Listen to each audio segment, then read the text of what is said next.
perkenalkan, nama saya Seti Anada dengan NIM 221011050106. Video ini saya buat untuk memenuhi tugas mata kuliah Bahasa Indonesia, dan di video kali ini saya akan membahas materi mengenai teks ulasan buku.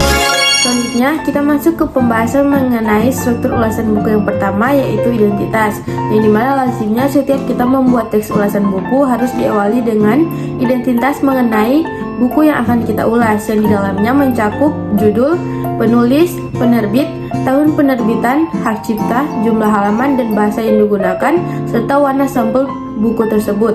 Nah, di sini saya mengambil contoh dari buku yang berjudul Farmakognosi Tumbuhan Obat yang ditulis oleh L. Hartanto Nugroho dan Justina Srihartini, yang diterbitkan oleh Gadjah Mada University Press, anggota IKAPI dan APPTI, yang diterbitkan pada tahun 2020 bulan November, yang dilindungi hak ciptanya, jumlah halaman 23 halaman, bahasa yang digunakan bahasa Indonesia, dan warna sampul buku yaitu warna ungu. Selanjutnya kita masuk ke struktur yang kedua, yaitu orientasi, yang dimana di dalam orientasi ini berisi tentang identitas dari sang penulis dan berisi tentang informasi mengenai buku yang akan kita ulas. Sebagai contohnya, saya ambil dari buku yang berjudul Farmakognosi Tumbuhan yang memuat kajian spesifik genus paper yang ditulis oleh L. Hartanto Nugroho dan Justina Srihartini.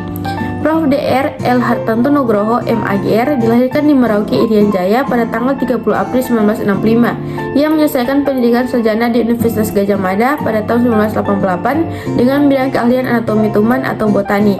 Sementara pendidikan pasca sarjana diselesaikan di kota Adelaide, South Australia, tepatnya di Adelaide University pada tahun 1995 dengan bidang keahlian bioteknologi pertanian. Untuk pendidikan doktor, ia menyelesaikan di Leiden University Belanda pada tahun 2002 dengan bidang keahlian farmakognosi atau fitokimia, khususnya distribusi metabolit sekunder pada berbagai macam sel atau jaringan tumbuhan. Guru besar pada bidang anatomi tumbuhan diperolehnya pada akhir tahun 2013. Orasi ilmiah guru besar dengan judul Peran Anatomi dalam Studi Lokasi Biosintesis dan Akumulasi Metabolit Sekunder pada Tumbuhan dilaksanakan pada awal tahun 2002. Berbagai penelitian telah dilakukan khususnya dalam bidang anatomi dan tumbuhan dan metabolit sekunder, dan telah dipublikasikan pada berbagai macam acara seminar nasional maupun internasional. Hasil penelitian juga telah dipublikasikan pada berbagai macam jurnal baik nasional maupun internasional. Akhir-akhir ini yang bersangkutan menekuni screening senyawa bioaktif anti kanker pada berbagai macam takson dan berbagai macam organ serta jaringan tumbuhan.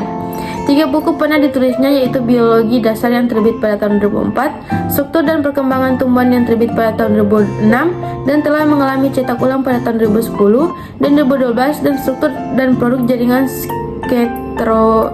Sekretori Tumbuhan yang terbit tahun 2017 dan mengalami cetak ulang pada tahun 2019. Banyak lulusan yang dihasilkannya baik pada level S1, S2 maupun S3. Selanjutnya, Dr. Justina Srihartini, MSI, APT, dilahirkan di Sleman, Yogyakarta pada tanggal 11 September 1969. Ia menyelesaikan pendidikan sarjana dan pendidikan profesi apoteker di Fakultas Farmasi Universitas Gadjah Mada pada tahun 1994. Kemudian pendidikan magister farmasi di tempat yang sama diselesaikan pada tahun 2001. Gelar dokter juga diperoleh dari Fakultas Farmasi Universitas Gadjah Mada pada tahun 2014 di bidang fitokimia. Beberapa penelitian telah dilakukan dan dipublikasikan pada berbagai jurnal maupun seminar, baik nasional maupun internasional. Di antaranya, 3 manuskrip telah ia publikasikan sebagai penulis pertama di jurnal yang Tridex Scopus. Selain bidang fitokimia, ia juga menekuni regulasi dan bidang kefarmasian. Selain publikasi di jurnal nasional, 2 buku telah ia terbitkan, yaitu Apotik, ulasan beserta naskah peraturan perundang-undangan terkait apotik yang terbit tahun 2006, dan Praktik Kefarmasian, ulasan tentang bidang pekerja apoteker yang diterbitkan tahun 2010. Ia merupakan dosen tetap pada Fakultas Farmasi Universitas Sanata Dharma yang telah membimbing penelitian sekitar 80 tugas akhir mahasiswa pada fakultas tersebut. Selanjutnya kita masuk ke struktur yang ketiga, yaitu tafsiran isi, di mana setelah membuat tafsiran isi dari buku yang berjudul Farmakognosi Tumbuhan Obat yang berjumlah 6 bab, saya akan menjelaskan salah satu bab, yaitu pada bab yang kelima, di mana secara keseluruhan penulis membahas mengenai pemisahan konstituen aktif dalam tumbuhan. Di dalam bab ini, penulis sudah menjelaskan dengan rinci mengenai tipe ekstrak yang cocok untuk diproduksi menjadi obat-obatan, langkah-langkah yang harus dilakukan sebelum ekstrak tumbuhan obat, penjelasan mengenai ekstraksi, pengeringan atau pengentalan ekstrak, fraksinasi dari ekstrak yang digunakan, isolasi senyawa aktif, serta pemisahan senyawa dalam penelitian genus Piper. Kemudian kita masuk ke struktur yang keempat, yaitu evaluasi, di mana dalam evaluasi ini berisi tentang penilaian dari buku yang telah kita ulas. Sebagai contohnya, setelah selesai mengulas buku dengan judul farmakognosi tumbuhan obat, tentu saja banyak sekali manfaat dan keunggulan yang bisa kita temukan dalam buku ini, karena poin-poin yang ada pada buku ini dijelaskan dengan sangat jelas oleh penulis. Terlebih, buku ini ditulis berdasarkan penelitian yang sudah dilakukan, dan tentu saja data yang ada merupakan data yang nyata adanya. Bahasa yang digunakan oleh penulis pada buku ini juga sangat jelas dan mudah untuk dipahami.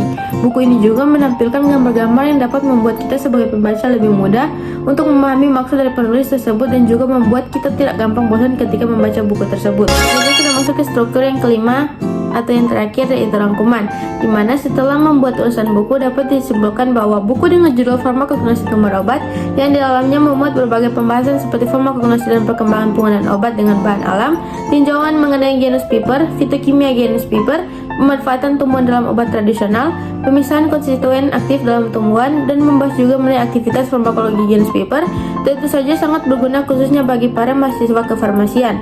Buku ini dapat kita gunakan sebagai landasan pembelajaran karena informasi-informasi yang ada pada buku ini sudah sangat jelas dan mudah untuk dipahami.